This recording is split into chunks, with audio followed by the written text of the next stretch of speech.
Blog Talk Radio.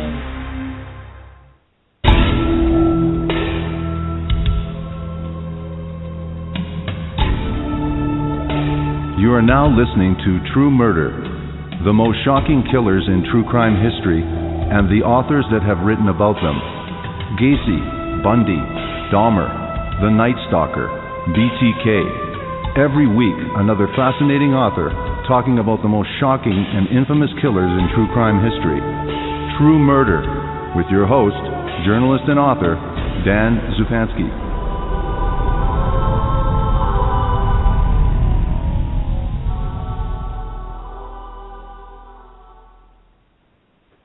Good evening. This episode of True Murder is brought to you by Audible, the world's leading name in digital audiobooks. audiblepodcast.com/truemurder. John Crutchley seemed to be living the American dream. Good-looking and blessed with a genius-level IQ, he had a prestigious white-collar job at a prominent government defense contractor, where he held top secret security clearance and handled projects for NASA and the Pentagon. To all outward appearances, he was a hard-working, successful family man with a lavish new house, a devoted wife, and a healthy young son. But he concealed a hidden side of his personality, a dark secret tie to a hunger for blood and the overriding need to kill. As one of the most prolific serial killers in American history, Crutchley committed at least 12 murders and possibly nearly 3 dozen. His IQ eclipsed that of Ted Bundy, and his body count may have as well. While he stalked the streets hunting his unsuspecting victims, the residents of a quiet Florida town slept soundly, oblivious to the dark creature in their midst, unaware of the vampire next door. The book that we're featuring this evening is The Vampire Next Door, the true story of the vampire rapist, with my special guest journalist and author J.T.Hunter and Detective Robert Leatherow. Welcome to the program, J.T.Hunter and Detective Robert Leatherow. Thanks, Dan. Happy to be here. And let me say a quick happy early Thanksgiving to the folks back here at home. Thanks very much, gentlemen, for agreeing to this interview. Congratulations on a fantastic book, JT, and congratulations on Robert Leatherow for being a dedicated police officer who had the guts to be able to follow this thing all the way through. Amazing, incredible story, and let's get right to that. Robert Leatherow, please tell us your history as a homicide detective or as a detective, and not without giving anything away. Just give us your background, and so then we can maybe possibly understand a little bit more of your involvement in this case. All righty. I was a police officer altogether for 38 years. I have a bachelor's degree in public safety administration. I'm a graduate of the FBI National Academy in Quantico, Virginia. And I've worked close to, rough 50 murders or better in my career. Wow. Now, JT, how did you come to write this book? Tell us how you came to want and feel compelled to write this incredible story, The Vampire Next Door. Well, Dan, my father actually lived in the area where John Crutchley had moved to in Florida, and he had heard of the story of Crutchley, and he told me that story one time and gave me the rough details about it. And when I heard it, I thought to myself, this is really an interesting story, and I really wanted to follow up with it. So I started digging into it some more and found some old articles on it, and was able to get in touch with Bob, who had worked the case extensively. He had been, the case agent on the case, and so he was intimately familiar with what had occurred in the case, and was able to talk with him extensively about his experience. And the more I learned about it, the more fascinating the story became, and really a lot of twists to the story that really make it a compelling tale. That's an understatement. Now let's just get to I love the way you laid out this book, and I really like, because it's important, because there's various ways of people finding out information, but it's nice to find out the information just at the right time, and that's what this is, twists and turns, but really very surprising, very, very, very surprising and shocking book, and very unique. Let's get to 19-year-old Christina Elma. Tell us a little bit about her and what she was doing in this, November of 1985. Tell us about Christina Elma. Okay, well, she was from California, and she had met a guy who had come over there to California and had developed some romantic attachment to him, and he ended up going back to Florida not too long after that, and she ended up deciding she wanted to come over and visit him, and his name was Carl Von Bain, and he lived in the Palm Harbor, Florida area, which is what brought her over to Florida. And she was 19, and still a young girl, and came over and stayed with Carl Von Bain and his mother in there. They had a trailer and a mobile home and a community there, and she stayed about a week, and near the end of her time there, about a day or so before she was going to return to California, actually, is when she unfortunately happened to cross paths with John Crutchley. Now, John Crutchley, before we get into this altercation, give us the background on John Crutchley. Well, John, JB, as he liked to be called, came from certainly a middle class, upper middle class family background in West Virginia. His father was a executive, ended up being an executive for a gas company that he worked for pretty much his entire career. And his mother was a stay-at-home mom, essentially. But JB's family had some bad circumstances. He had an older sister who died under some very strange circumstances before JB was actually born. And his mother never really recovered from that, and she always wanted another daughter to replace the daughter that she had lost. And right. Actually, for the beginning of JB's life, he was treated as a girl. He was dressed in girls' clothes the first 4 or 5 years of his life, and his mother repeatedly reinforced to him that she had wanted a girl, and she essentially wished that he was a girl, and I think that impacted him quite a bit psychologically growing up, as you might imagine. And he was a bright kid.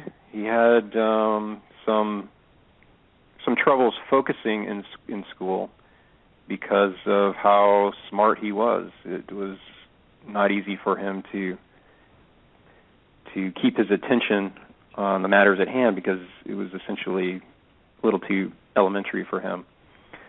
So surprisingly, he didn't do great in school, even though he had an extremely high IQ. But he did end up earning some advanced degrees and became an engineer and worked for a large number of computer engineering corporations, doing computer programming, computer engineering, and eventually ended up working for companies that worked closely with military parts of the government, including the Pentagon, and working in creating computer communications programs and codes for the U.S. Navy, where he was put in contact with a lot of secret information that he ended up acquiring as well. And he was like I said, he was a very smart guy. He was one of the most interesting things I found about him is how he was able to inhabit really two worlds at the same time. He had his professional side, his white collar side, his family man sort of facade side, and yet he also had this darker side that no one really realized. What was his behavior characterized from the people that did know him growing up, people that worked with him? Was he really noted as an odd person, or what was his behavior depicted as? How did people regard him in terms of his behavior?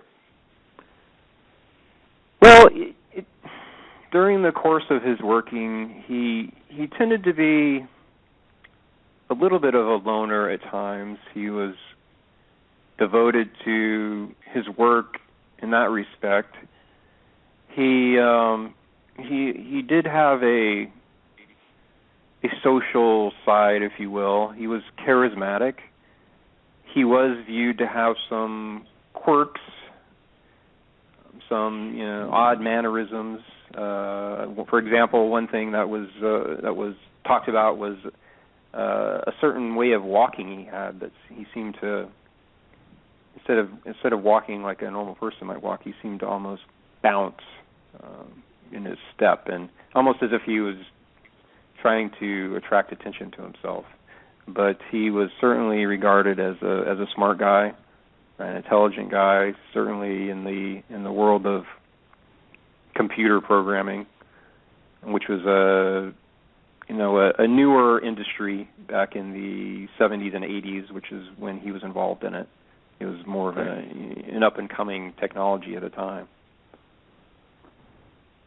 You have some fantastic photos in the book, and I got to congratulate you too. It really harkens back to true crime classics and true crime, the best of true crime in the past, and that might seem shocking to some people, but seeing skeletons and other photos in your book. But for those that aren't looking at the book right now, tell us how you could describe John Crutchley in terms of his physical appearance and was he masculine or was he more effeminate? Tell us, what did he really look like physically? Bob might be able to give you some good insight on that, dealing up close with him quite a bit. Sure. The way I was told, and the things I've seen, and the footage I've seen of him, because of course he died before I ever got around to writing a book about him.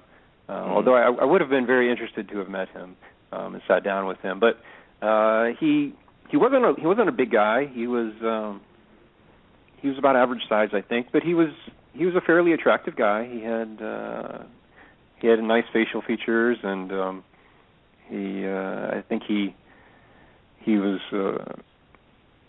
considered attractive by typical women, and but he wasn't a large, intimidating sort of presence, and I think that's part of what aided him in the darker activities he was involved in, is he didn't come across as someone threatening. He didn't seem like the monster you would imagine. He came across as a normal person, a professional person. But as I said, Bob might be able to comment on that a little bit more. Sure.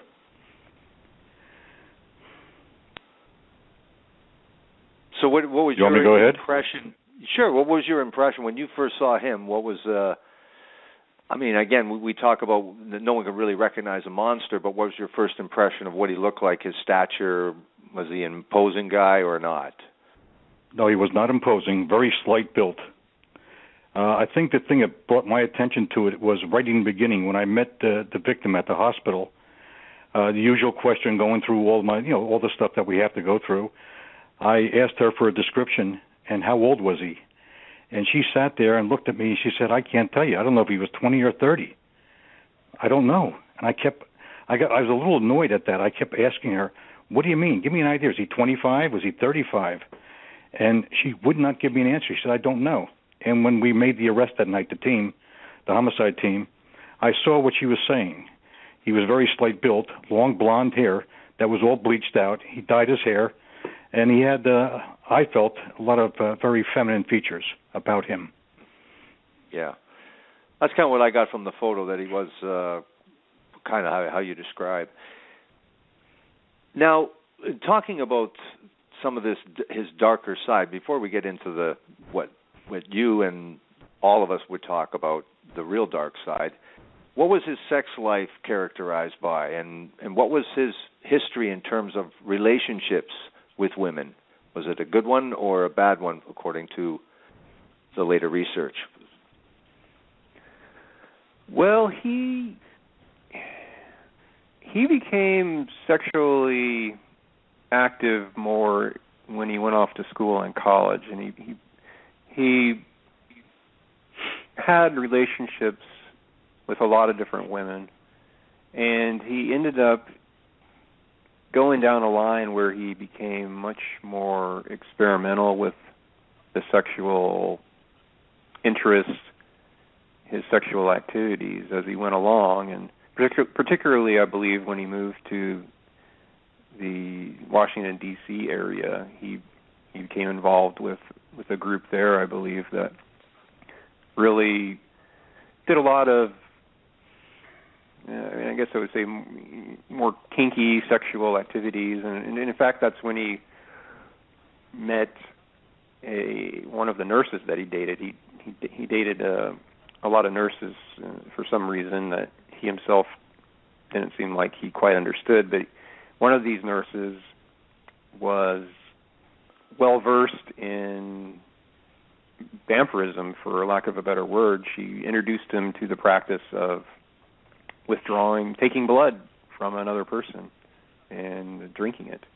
And that became incorporated into his sexual repertoire, so to speak. And that became something that he became heavily involved in, and continued that through his second marriage. He married earlier in his life, and his first wife, Maud Motes was her name, she told investigators about how he would get violent in their sexual times together. In particular, he enjoyed choking her, and it was something he did repeatedly. And it continued throughout the rest of his life, really, until he was caught and put behind bars. But he had a lot of more deviant practices involved in his sexual background. Now, was the vampirism, was that confined to people he would meet online outside of a relationship, or did he, in the relationship that he was in, because he was a promiscuous guy, was he practicing vampirism in a steady relationship and these other outside relationships as well? Well, he claimed that he had been taking blood from his second wife, and had been doing that, I think he said, about 100 times or hundreds of times. So there was certainly an element of his legitimate relationships, and it became clear that this was an element that was involved in his criminal activity as well, including with Christina Alma, who we talked about a little bit before. Mm-hmm. Now, with Christina Alma, she goes for a walk. She's looking to see up to meet her boyfriend, Von Bain, and she's walking outside this mobile park, It's November 21st, 1985. This is an innocent woman. She still hasn't lost her virginity. She, as you describe in your book, she's listening to Madonna's Like the Virgin album. And she's a small young girl, and she goes out for a walk. Take it from there. Who does she meet, and what does the encounter result in? Well, she was walking along the road outside of the community she was staying at, and John Crutchley, happened to be driving home from work, and during, I believe it was during his lunch hour, and came across her, spotted her. And apparently this was a way that he came across a lot of his victims. He saw them along the roadsides, walking alone or hitchhiking, and he saw her walking and offered her a ride. There was a little bit of rain, and he offered her a ride, and as I said, he didn't look like a threatening type of person. He looked like a nice guy. He acted like a nice guy. And she accepted the ride. And that's really when her nightmare started. He chatted with her pleasantly for a while and said, "Hey, I need to stop by my house because I need to pick up a notebook I left that I need for work." And she said, "Oh, okay, that's fine." And they stopped at the house. He got out purportedly to go find the notebook, to go inside. Just before he went in the house, he asked her if she wanted to come in, offered her a drink or something, and she declined. She said, "No, basically I need to go get to where I was going. My friends are going to be worried about me," that sort of thing. And he went in the house and came back out a little while later and said he couldn't find it. It must be in the car. So he walks over to the car, where she's still sitting in the passenger seat at this point. And he gets behind her in the car, and just all of a sudden he pushes the seat forward that she's sitting in with such force that she goes flying forward and hits her head in the dashboard, essentially, and he ends up with a rope around her neck and chokes her out, drags her into the house, and the next thing she knows, she wakes up. She's tied down on a countertop table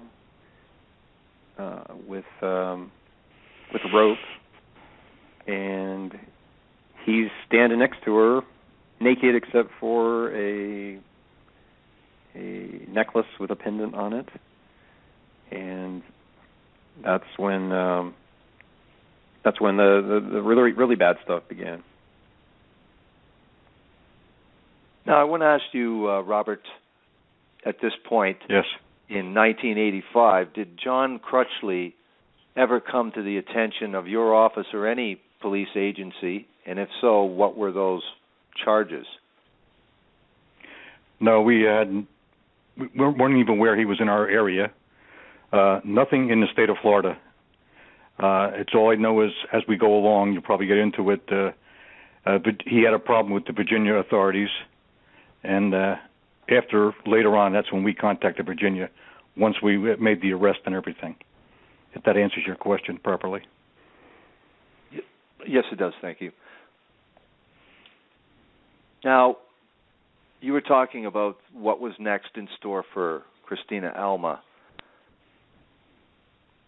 What is really in store which makes it unique when we talk about the vampire? What did she discover when she woke up, and was he in that position to bloodlet at that time, or tell us about that component of this unique, torturous behavior? Well, she was held there captive in his house for, I want to say, around 20 hours or so, approximately, and And throughout that time, she was raped on a number of occasions. And as a part of that sexual assault process, he also drained her blood several times throughout that time period and drank it in front of her. And presumably he used the method that he was taught by his nurse acquaintance from the D.C. area, and he used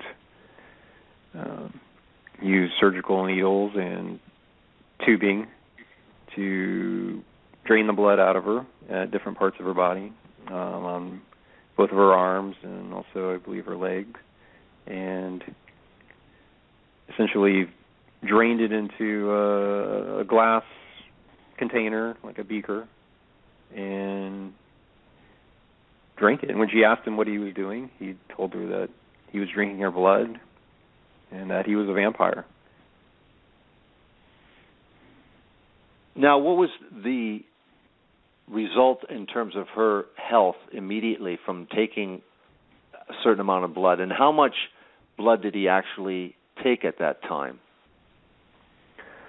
Well, during the course of the entire ordeal, he ended up draining 40% of her body's blood volume, I believe, and it was such a large volume of blood that had she not received medical attention when she did, she would have died very soon. And she was fortunate to get that medical attention, because she did ultimately escape from his house where he was keeping her through some very fortuitous circumstances. But he did drain a large volume of her blood, and it turned out that he had become quite familiar with the amount of blood that could be withdrawn from a human, to getting to the point where it became life-threatening. So he knew what he was doing. He knew how much he could take or not take from a person. Did they have conversations in this 20 hours where she was lucid enough to understand and had some, I guess, significant questions for him? What was the exchange like in many of those hours? What kind of facts were gained by her, or what was said?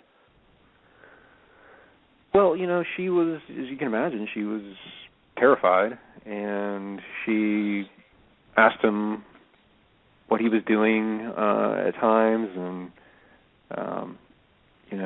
why he was doing it to her, and she noticed that he had a video camera set up, and it was recording what was going on, and she asked him about that, why he was doing that, and he made some comment to the extent that, it's nothing you need to worry about. This is just something for my own personal use. I do this for everyone that's in your situation, implying that he had done this with other women as well, other girls as well, and there was as you might imagine, there was some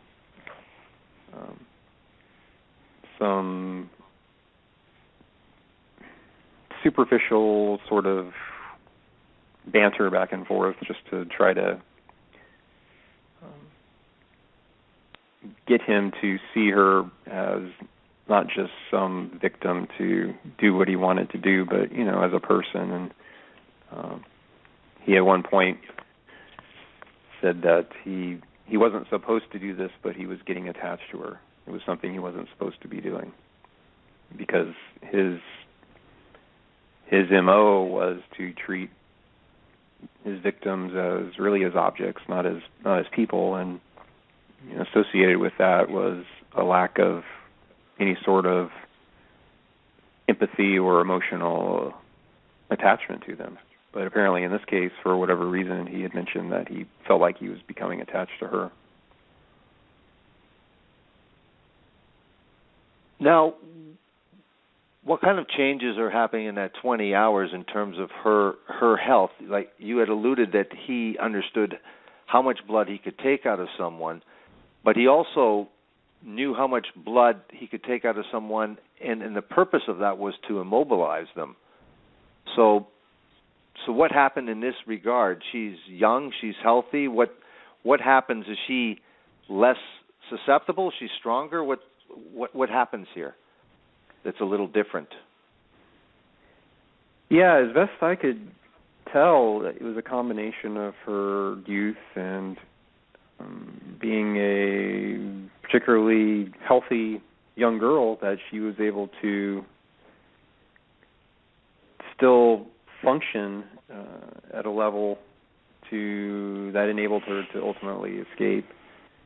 He ended up, after draining her blood several times, after having raped her a number of times, he had put her in a bathtub, and she was handcuffed. She had shackles on, and he left her there.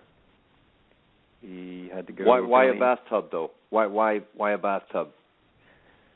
Well, it seems like it would serve several purposes, one of which would be easily disposable of the body after she expired, which seemed to be the way he went about doing this. Was he would have the victim, the girl, at such a point where she was on her way out, close to death, and would have them in the bathtub. And then once they were dead, it would make disposal much easier as far as dismemberment of the body.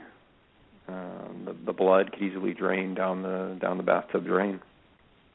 So he had her in there, and she was fortunately able to get herself up out of the bathtub and get out of the bathroom through a bathroom window that just happened to have a malfunctioning lock on it. There were 2 locks on the window.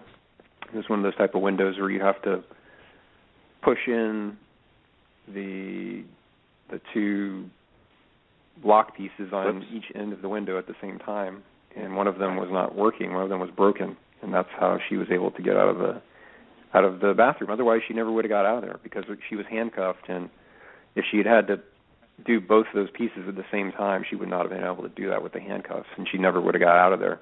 And we wouldn't be talking about the story today because that's the only reason the story ever came to light, is because she was able to escape. Now, what was her state? Was she clothed, half-clothed, half? Was she stark raving mad? And where did she run to? And who was her rescuer? No, she didn't. She was completely unclothed. She grabbed a towel in the bathroom on her way out. She had to force herself through the window. It wasn't a large window. She had to squeeze herself through it, and had grabbed a towel on the way and dropped out the window onto the ground outside, and stumbled through the yard at the house there, and made her way up through a swale, an overgrown swale, and made her way eventually onto one of the dirt roads near the house there, and was making her way as best she could, considering her state and the fact that she was handcuffed and had shackles on her legs. She was making her way down the road the best she could, stumbling down the road essentially, and she had the towel draped around her, and that was really it. And one truck approached her and kept going. Apparently had two women in it, and they kind of looked at her and just kept on going. Amazing. For whatever reason. And eventually another truck came, and it had a guy in it that lived in the area, not too far away, just a few houses down. And at first he wasn't going to stop either. He thought that she was just some kid playing some sort of strange game, or maybe doing some kind of prank. So he wasn't going to stop at first either, but something about her made him stop. Something something in her face. The look in her face made him stop, and he stopped and asked her, well, what's going on? Are you just playing around? And she told him no. She told him that she had been held captive and that what was going on. And so he helped her in the truck and took her to his house and called the authorities. And on the way to his house, when she was in the car as he started driving, she pointed at the house she had managed to escape from and said, "Remember that house. Remember that house." And that's how he was ultimately found. Now, Detective Robert Leatherow, take it from here in terms of the contact with police and when you actually came in contact with this woman and this case, and tell us take the police information from here. How did the police respond, and the search warrant, and John Crutchley in the home, and proceed from here, please. Okay. Well, it started. I was out all night on another case, and I had just left at the hospital, and I got back home, and my pager went off to respond back to the hospital. And my supervisor at that time informed me that this party had lost a lot of blood, and he needed me to respond to the hospital. I responded up to Holmes Hospital, and upon getting there, I was surrounded by the nurses and one of the doctors, Dr. Stern. They were glad to see me. I walked in and wasn't sure what was going on, and they told me about this basic real quick. The girl's almost going to die from loss of blood, from exposure, and I had her put into a private room. There was a girl there, a lady, Audrey McGregor from CASA, and she's the one that called our department. Our people got there first, and the victim, she really didn't want to say anything. She was kind of nervous, upset, and the lady against rape got there and demanded that we send somebody there, and that's what I got sent in there. I started to interview the girl, and the hospital staff had cut the shackles and handcuffs off her, and the towel that was laying in the corner. I think within 15 minutes, I put my tape recorder on and started talking to her, swore her in, and within 10 minutes, I stopped the tape, and I knew what was going on. I excused myself for momentarily. I called my supervisors and advised them, and from there, we sent people to the house to watch the house. People went to the party that picked them up's house to interview Mr. Harper. I spent a few hours at the hospital interviewing the victim, then the doctors to see what the chances were. And at that time, they weren't sure she was going to make it through the night. They were concerned, such a great loss of blood, that she might expire during the night.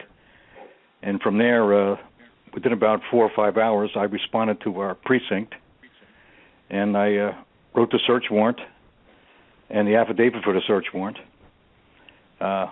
We were assisted with, of course, the state attorney came down to assist me with my affidavit. Right. And that evening, I responded to Judge Johnston's house probably about midnight to get the search warrant signed. And approximately 2:37 on the 23rd, the homicide team with our road patrol surrounded the house and made the arrest of Mr. Crutchley at that time. And then from then on, we sat down in his kitchen, and we did an interview with him, and he was very outgoing with us. He wanted to explain everything to us, what was going on, and he couldn't understand. He kept saying that this girl was a willing participant in the whole thing, which we knew was, not correct. But we took statements from him, sworn statements, and we removed our crime scene people, took a lot of evidence out of the house, and we removed him from his house probably the following morning, and he was taken to our county jail and placed under arrest by myself and the team. And what were the that cover it for you? What were all the charges involved? Kidnapping, abduction. Tell us the various charges he had. were laid against him. Okay. Yeah, well, we had a kidnapping, sexual battery, enormous sexual battery. We even did charge him with the taking of the human blood, theft of blood. And we found some different narcotics in the house, and we charged him with that. The theft of blood, of course, was done away with later on before he pled guilty to all the charges. Now, for JT, how does the media respond to this, the knowledge about this bloodletting, this vampire, or how does the media portray this story, and are they interested in it? Oh, yeah, it was certainly took on a life of its own in the media. He came to be known as the Vampire Rapist, and the blood taking became a big popular topic in the media. It was picked up not just locally but statewide, went national, ended up in even international coverage, and was followed very, very closely. And Crutchley, is not uncommon with these sort of criminals, became very enamored with his own fame in the media. He followed the stories about himself, and he enjoyed it, and it was something that he liked. He even jokingly referred to himself as Count Malabar. He lived in Malabar, Florida, so he called himself Count Malabar, and he really enjoyed it, the media coverage. It was the narcissistic side of himself coming out, a trait he shared with some of the more famous serial killers like Bundy. Now we're getting a little ahead, so we'll get back to Robert Leatherow and how police proceed when they have him and they have the description of this crime. Robert, what did the police do in terms of the possibility that he may be tied to other rapes, and so how does that investigation go in terms of past crimes potential? Well, as I said, we took numerous amount of evidence out of the house, a lot of different female driver's licenses, our ID cards, a lot of necklaces and chains, and then that was in November now. In January, he was indicted by our grand jury, and at that time, I could not write a search warrant for the Harris Corporation where he worked. Right. And in January, once the indictment came down, I was allowed to go into the building with my partner, with security, and we went into his office, and that's when we came upon a lot of stuff. The security people were emptying out his desk and everything because he was being, relieved from working there. And at that time, I found a lot of evidence of females and pictures of females in a lot of heavy bondage, ropes and chains, 3x5 file cards, about 70 of them, with ladies, females' names and addresses, their sexual preferences, their stars. And in the desk, I found an opaque envelope. The security pulled it out. It was a picture of one of my victims and a couple of her children, Patty Valansky, and we have never found her body yet to this day. And at that time, we found a calling card from a Fairfax County detective, Detective Fred Fife. And being in police work for so long, it's unusual to get a hold of somebody right away. I asked to use a phone. They put me in another room, and I called Fairfax County detectives, asked for the homicide squad, asked for Detective Fife, and I got on the phone with Detective Fife and told him what I had and what I was doing, and he knew John Crutchley right away. He was a suspect in a homicide up in Fairfax, Virginia, with a secretary that worked for John.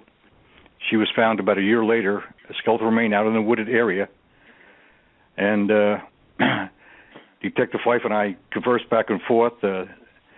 He flew down with another detective from Fairfax, Virginia, came down to view our crime scene, and vice versa. We went up there, and as I said, they had one victim up there. There was a few other ones that were possible when John was living there, but one was was his secretary at work, and they were dating or going out together, and he was the last person to see her. She disappeared. He wasn't home when the detectives went to the house when her grandmother reported her missing. And a few days later, John showed back up at his trailer. Fairfax County was there to interview him, and he denied everything. And unknown to him, that they had asked him to take a polygraph test at that time. He said yes, and then he got real nervous about taking it, but he did take it eventually a couple weeks later, and he wasn't aware of it, but he failed the polygraph test regarding the Debbie Fitzjohn. So we had a connection with Fairfax County, and there was a lot of other females in that area that were missing, and the only one that we could put him together was with Debbie Fitzjohn because she had worked with him. Right. I hope that answers your question. Yes, it does. Now, with the impending trial with Christina Alma, how does that proceed in terms of is he have the means to get a really good lawyer, or is it a public defender? And what's their sort of defense? Tell us a little bit about at least the beginning of the trial.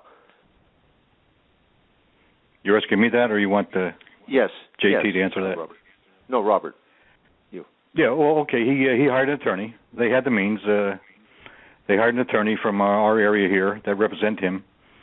And the beginning of the trial didn't last too long. Robert Bressler from the FBI, who I was mentored by, was down on our trial, assisted us. I had gone to behavioral science to show them this case file, and they were assisting us on the case. And when the trial first started, he had his attorney, and our district attorney, Norm Wolfinger, had handled the case.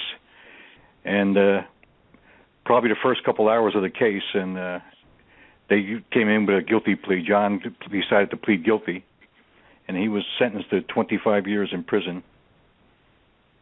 And he got out in 10 years with good behavior. If I could kind of add on there, the kind of the reasoning for why Crutchley decided to plead guilty, he was confronted with the evidence that the investigators had put together on him.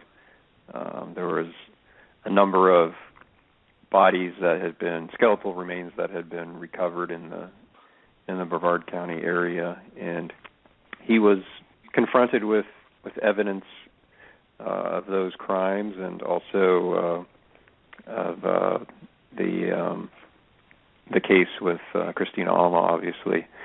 And he decided that he might be in jeopardy, and so he wanted to avoid facing a death sentence. So he wanted to plead guilty to try to avoid some of those other crimes being further investigated or further developed and further linked to him. So I think that's a big reason why he decided to plead guilty in that Christina Alma case.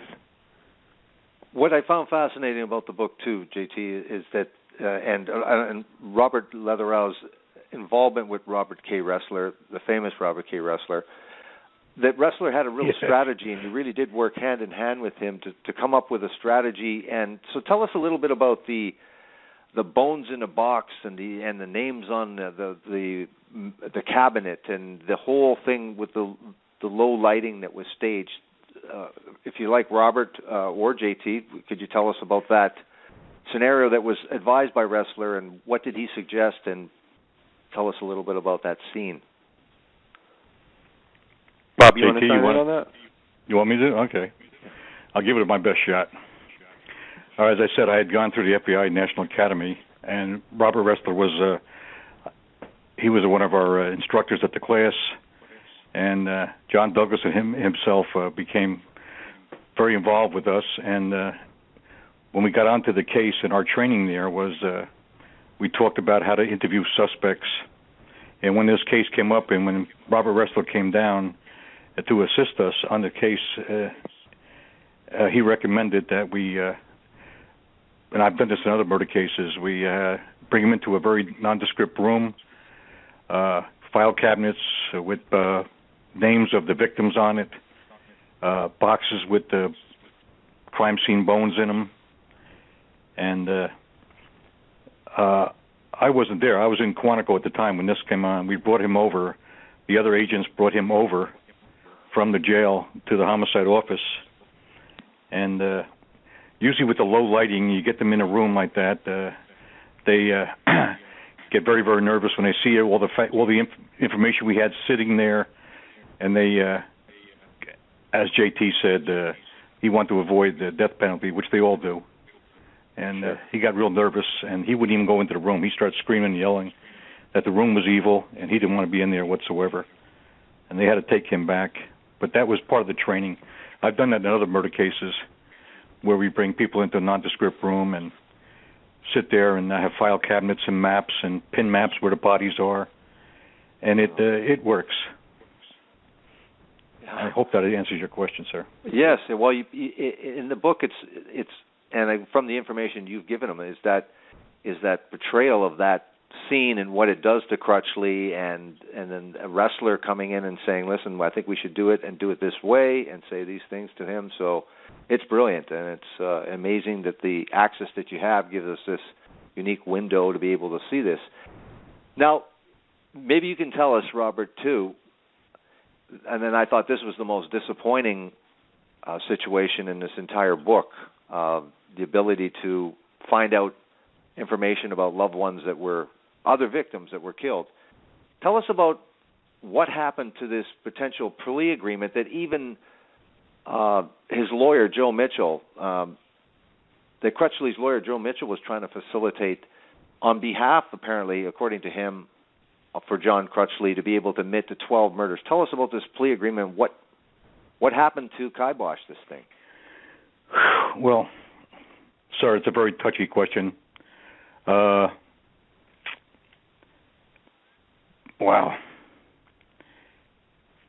If I answer it, it probably won't go over right. JT, you want to handle that, please? Sure. Yeah, Dan. What had happened with that is there was an individual in charge of the homicide unit there, and he had a certain way he liked to handle cases, and he wasn't big on agreeing to deals in these sort of circumstances, and he decided that he would rather have his men, have his detectives work the case up, find the evidence themselves, and then be able to go after Crutchley however they wanted to, give him the full extent of the law, bring the full extent of the law to bear on him, if you will. And so it was this individual decided that they would not deal with him, that they would not accept any sort of plea, and he voiced that strongly to the state attorney, and it was decided that they would not enter into this deal with Crutchley, even though he was willing to give up a large number of his victims, including leading investigators to the burial sites, which would have provided a lot of closure for a lot of the families of these victims. But it was decided at the time that that was not the way to go, that they would build up a case on their own, and that was the decision that was made. And whether it was the right decision or not, hindsight, you can play Monday morning quarterback, of course, but it certainly, if the deal had been made, there would have been a lot more closure for a lot more people. Robert, in cases like this, often, is it often prosecutors will go to some of the family and or consult some victims on this kind of agreement being done or not done? Yes, that happens a lot. Don't forget, I'm trying to avoid something here, Dan. The whole thing was a real hot thing right then and there, and a lot of the people, the supervisors, it was a very hot item right now in our county here. We had uncovered about 4 bodies prior to Mr. Crutchley's arrest. Skeletal remains in a wooded area. So this was pretty hot in our press here. The news media was on it, real heavy and hot and heavy. And things were just handled wrong. Okay. I'm trying to avoid telling you just how I feel. Sure. Please forgive me. I get what you're saying. I get what you're saying. No problem. I understand. Now, what's interesting, too, is that I come from super liberal Canada where nobody does life sentence and there is no such thing in reality. But a 25-year sentence, how does it really get down to 10 years? And realizing that he gets the 10, he's out in 10 years, it's very interesting to see the concerted effort to try to keep him in prison. And that's a very important part of this story. So tell us how on earth you can get from 25 years to 10 years without a parole. How's that work?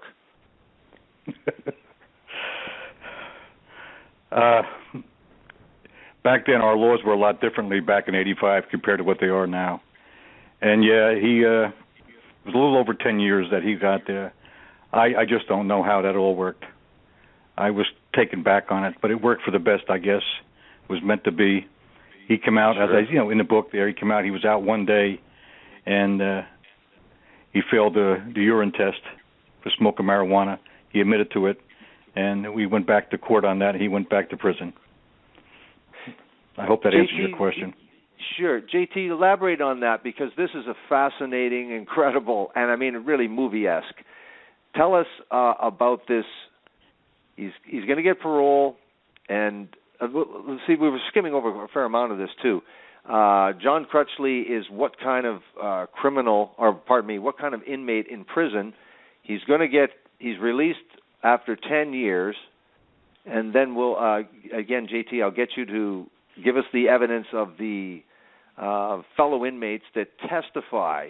And so tell us about that fascinating parole violation or a parole breach of parole hearing. But first, tell us a little bit about John Crutchley in prison for that 10 years. Well, he was fairly close to a model inmate. He didn't get into a lot of trouble in prison. He had very few instances of any sort of administrative punishments. He was a good inmate. He was put in charge of some of the programs in the prisons there for the other inmates, and he helped with the computer systems, as you might imagine, based on his background there in the prisons. And so he had a close to an exemplary record in prison, I guess you could say. And he came up for his parole. He earned a lot of gain time. The laws back at that time were structured to enable that to happen, frankly, because the prisons were overcrowded.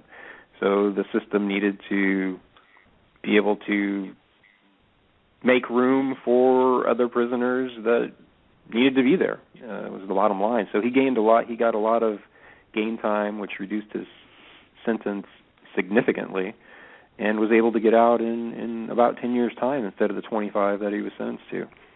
And he did come up for his release, and the night before his release, and keep in mind, this is after he's had a very good history in the prison there, but the night before his release, somehow or another, he ends up being exposed to marijuana smoke. Whether it was a voluntary or involuntary exposure is a little bit murky.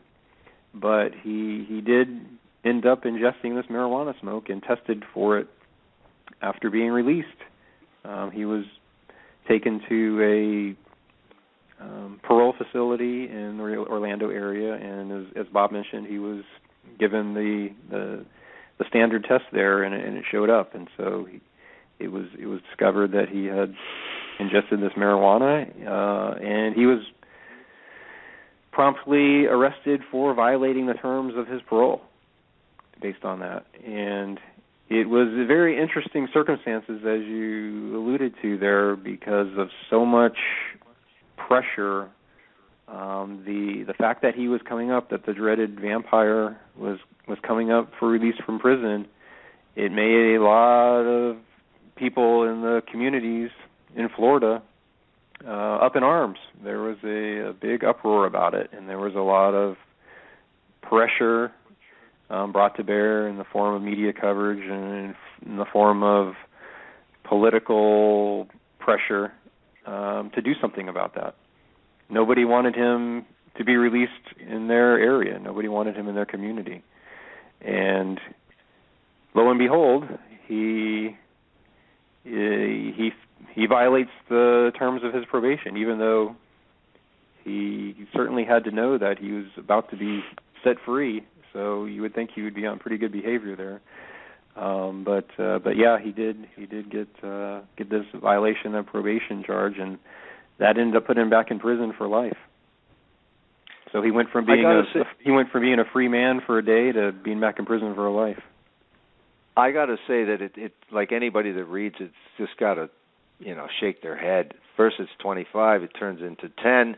It's amazing that he even got 25 because the sentencing guidelines were about 18. So thank God he got 25. Otherwise he'd been out in about 6. And then nobody wants him. But here's the thing: he really does have a hearing that he provides some evidence. He gets a lawyer. His mom gets this great lawyer. And he's got a pretty good case. He's got witnesses, not that they're that credible, but he really has a story that's credible. But in the end, just like when they took that sentencing guideline and said, no, this guy would have killed this woman.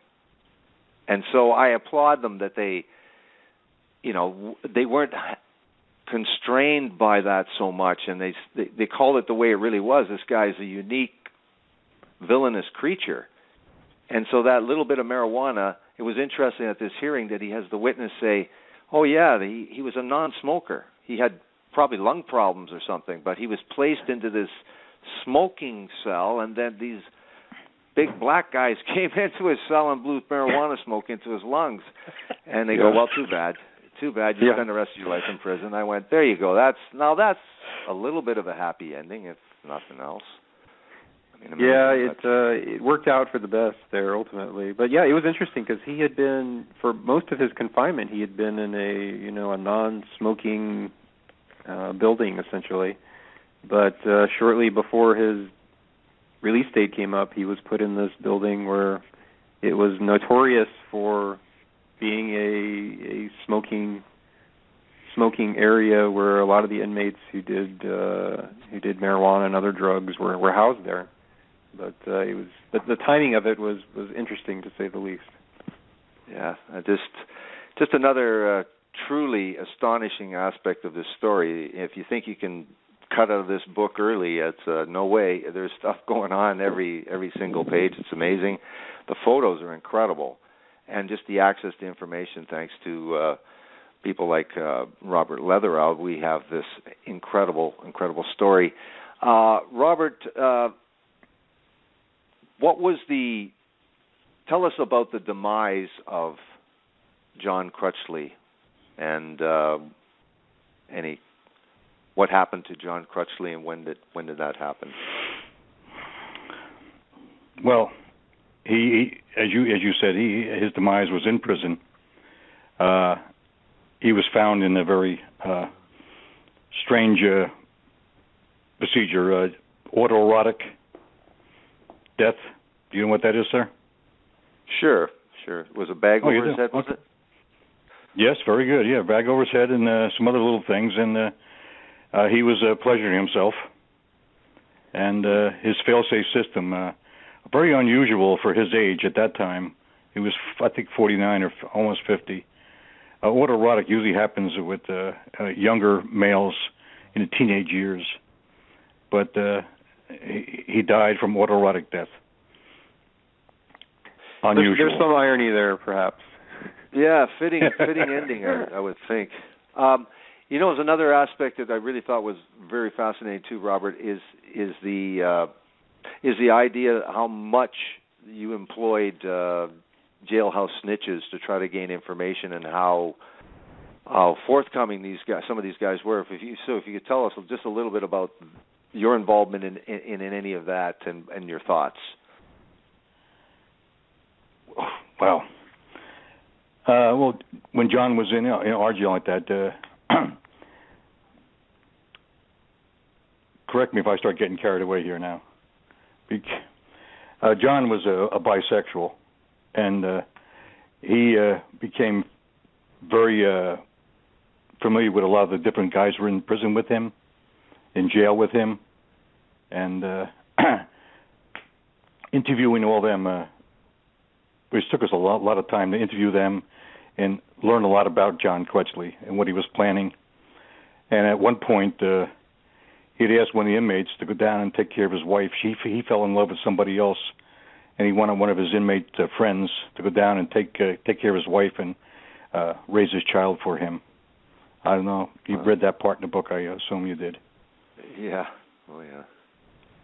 Yeah, and of course, one of them, Patrick Dontel, became very close to Crutchley while he was in the jail there, and Dontel kept a very detailed diary during his time in the prison, and there's a lot of very interesting entries in there, which are cited pretty extensively in the book, and revealed a lot of information that really makes your hair stand up on the back of your neck when you read it.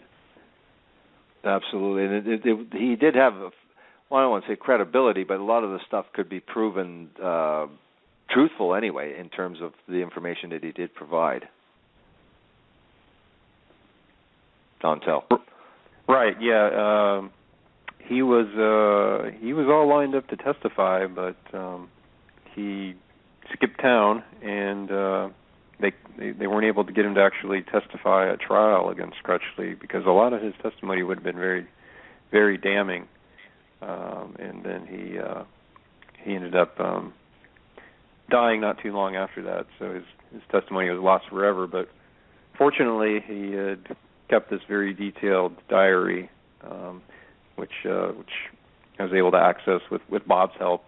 And as I said, there's a lot of very very interesting information about Crutchley's background and the things he had been doing before he ever even moved to Florida.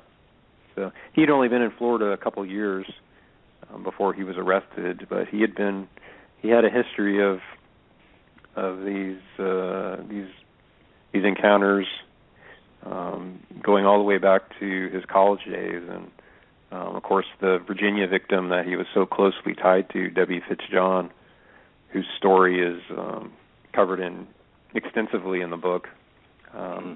Thanks to the information Bob got from Fred Fife at the Fairfax County Police Department, as well as a lot of information that I got speaking directly with the private investigator that Debbie Fitzjohn's family had hired to look into her disappearance, James Wilt. He was very accommodating, gave me access to all of his materials that he had on the case, and talked to me extensively about his investigation as well.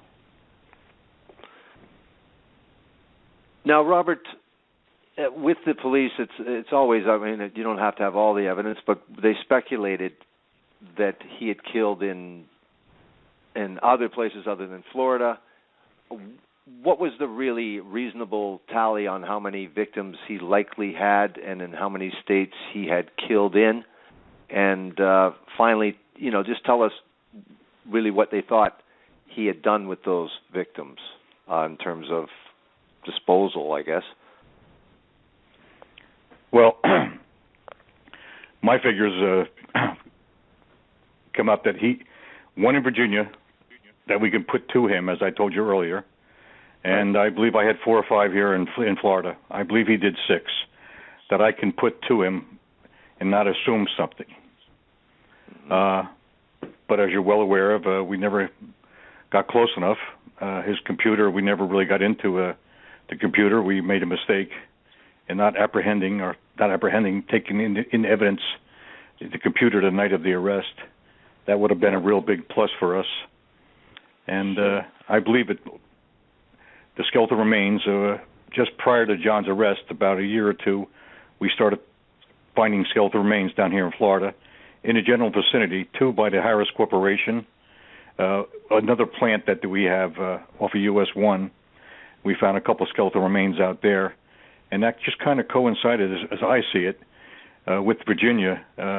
Debbie Fish-John's skeletal remain was found about a year later out in the dirt bike path by power lines, and our skeletal remains down here were basically found in off of the power lines, dirt bike paths where motorcyclists would ride through. But everybody was skeletal remains, and my belief is that John, I could put him to 6 possibly. Yeah, Bob is talking about directly, having clear evidence to bring a case against him. At the time that Crutchley was willing to plead this plea deal that he offered, he was willing to plead at 12. He was gonna give up 12 of his victims, and that was through discussions with one of the members of the department there, the sheriff's office, through his attorney there in Brevard County. He was willing to give up 12 of the victims, and it's believed really by a lot of the people involved that he had a history of victims, a count of victims that would go into the dozens. But of course, they could never tie him definitively to any of those. A lot of that was just reasonable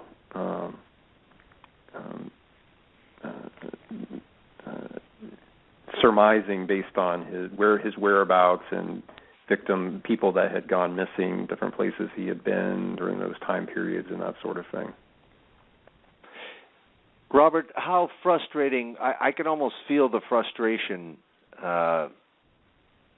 kind of exuding from you in this, that you were just, there's so much circumstantial evidence without being able to actually charge him for some of these murders, like the little motorcycle. He drives a motorcycle and they're along these telephone lines, and I mean, it's just great detective work, great police work. How frustrated were you with this case? I'm sure this is not the only time you've ever been frustrated, but how was frustration a big thing in this case? Yes, definitely is. Definitely right now talking with you, I get kind of wound up about it, and it really bothers me. I put 6 to 8 years of my life into this case, and we did 3 times. We investigated 3 times. The original thing, we did that for almost a year, trying to put everything together, and then back in '88, we redid the whole case over, and then in '94, I think it was, or '95, we redid the case over again. And you get so close, but yet so far. And you could tell by my voice, I get kind of worked up on I was almost there. I want to see him in the electric chair. That's what I wanted. And that was back. We had the electric chair back in Florida then. Sure. It's tough. I could see myself getting wound up just talking to you tonight about it. What was it like, to give you a little bit of relief, what was it like to hear that he had, because obviously there's got to be this incredible experience where this clown is released after 10 years and you can't do anything about it, and people are trying, like yourself, to do something about it, but just they can't do anything about it. And then the news that he's back in on a violation. What was that like?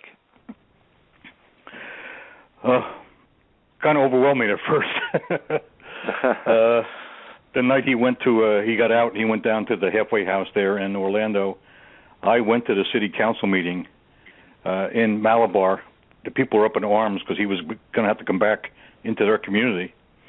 And I went there and apologized to the people there and the TV stations. Wow. I felt I failed my job, not putting him in prison forever or at the electric chair.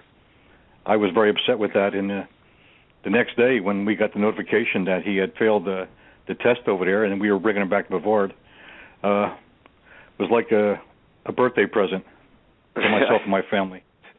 Yeah.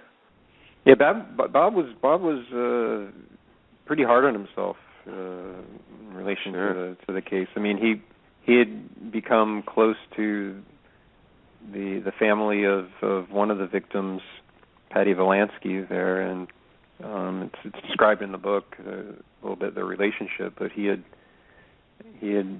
promised the family that he would find Patty Volansky's body for them to give them some sort of closure, but unfortunately was never able to do that. And it's something I think that still eats at him a little bit. Yes, it does. I just talked to Patty Volansky's mother just last week. She called me about the book, and I had thought that Elta Pratt had passed away. She's in hospice with cancer right now. And my wife answered the phone that day, and to hear Elta Pratt on the phone kind of rocked me. Wow. I failed. Well, I think the system fails.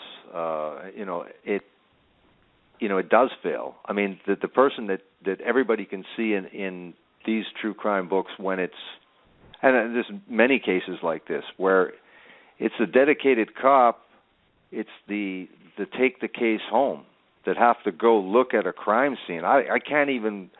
I was involved in a case, but I can't even fathom having to see a crime scene and then having to try to erase that out of your mind, let alone see that, have to see these characters face to face and then have to pretend that you're not just totally disgusted by these creatures, and then have to talk to the families at first and then later. I mean, a different kind of grief, initial grief and then later grief and lasting grief, and then so I think that's what everybody finds so fascinating about this, that we get the experience of the detective, but as we're hearing, our audience is getting the privilege of hearing how affected you still are from this case, and you were no novice, 50 murders under your belt, homicide cases. So, and this is testament to this book. I read a lot of books.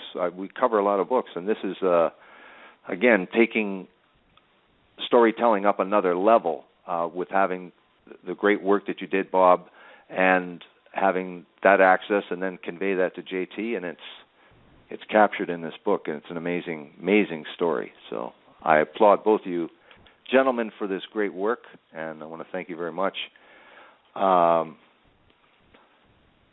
also want to say, go ahead. I just want to say thank you. I was very apprehensive about doing this tonight with you. If you don't mind me calling you Dan, right? And no, certainly not. I'm very pleased to talk to you about it. I enjoy talking with you. Thank you for understanding. Well, thank you very much, and for sharing, and thank you, JT. I also wanted to mention before we go that Audible has brought this fine episode to our audience this evening, and right now it's Audible is having a 30-day free trial. Digital audiobooks, they are the name in the world of digital audiobooks, Audible. For example, Helter Skelter, Vincent Bugliosi and Kurt Gentry, the #1 true crime book in history, 7 million copies, narrated by the fabulous Scott Brick. And this is the true story of the Manson murders, and this is on audiobook. And I don't know if people have experienced digital audiobooks, but they're even more convenient now. They're more reasonably priced, and nothing, I think, can equal the written word, the book, the paperback, the hardcover. But if you haven't experienced digital audiobooks from Audible, it is a unique experience. It really is much different being able to listen on a mobile device or at your own convenience in your home or wherever, to listen to a great narrator narrating a great book like Helter Skelter. Or In Cold Blood, Truman Capote, again, the great narrator Scott Brick narrating that book. The Audible has over 700 true crime titles and thousands of nonfiction audiobook titles as well. Again, narrated by the finest narrators. A very, very unique experience. Another one of the books that's very interesting too is the Damien Echols book. He was with the West Memphis Three, wrongfully convicted of killing 3 young boys It's called Life After Death by Damien Echols. And he spent 18 years on death row, falsely accused of murdering 3 boys. He and his friends were eventually exonerated in 2011, and the book really talks about his journey from his accusation of murder to his eventual release from prison. The book is a few years old. It's incredible, the reviews that you have on the site.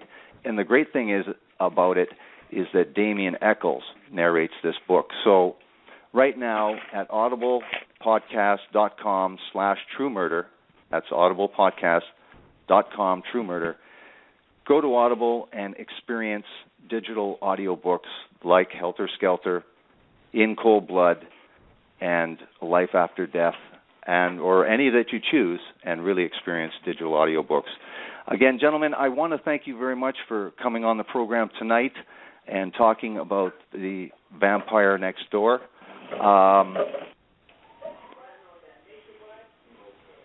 Thank you very much, Robert Leatherow. And are you retired now, Robert, from oh, yes. the police work?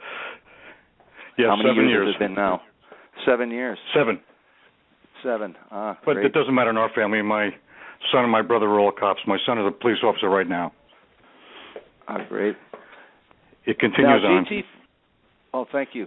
J.T., for those that would like to contact you, get a little bit more information about the book, if you are interested in being contacted by Facebook, how do people go about contacting you if you're interested in learning a little bit more or reaching you personally? Well, I am on Facebook, J.T.Hunter.